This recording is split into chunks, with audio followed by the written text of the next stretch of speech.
Hello everyone. তো মা অনেক দিন ধরেই বলছিল যে মায়ের সজনে শাক ভাজা খেতে ইচ্ছে করছে, কিন্তু আমার মনেই থাকতো না। তবে আজ সকাল সকাল মা আমাকে এ কথা মনে করিয়ে দিয়েছে।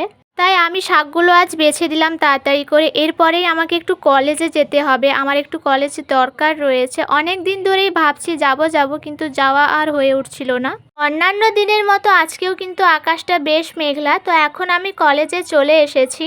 যে কাজের জন্য এসেছিলাম তা পূরণ হয়ে যাওয়ায় এখন আমি বাড়ি যাওয়ার জন্য বেরিয়ে পড়লাম। আর দেখো, বাড়ি ফিরে আসার সময় আমি একজনের বাড়িতে ফুল গাছ দেখেছিলাম, সেখান থেকে আমি ফুল চুরি করে এনেছি। বাড়ি ফিরে এসে ড্রেস চেঞ্জ করে আমি খেতে বসে পড়েছিলাম। তো আজকে মা বানিয়েছিল ডাল, সাথে ছিল সজনে শাক ভাজা, আলু আর উচ্ছে দিয়ে একটা চচ্চড়ি আর কুঁদরি ভাজা। খাওয়ার শেষে কিন্তু আমও দিয়েছিল।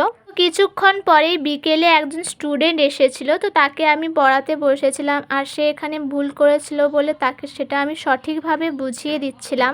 আজকের এই ভিডিওটা এখানেই শেষ করছি। দেখা হবে পরের একটি ভিডিওতে। টাটা।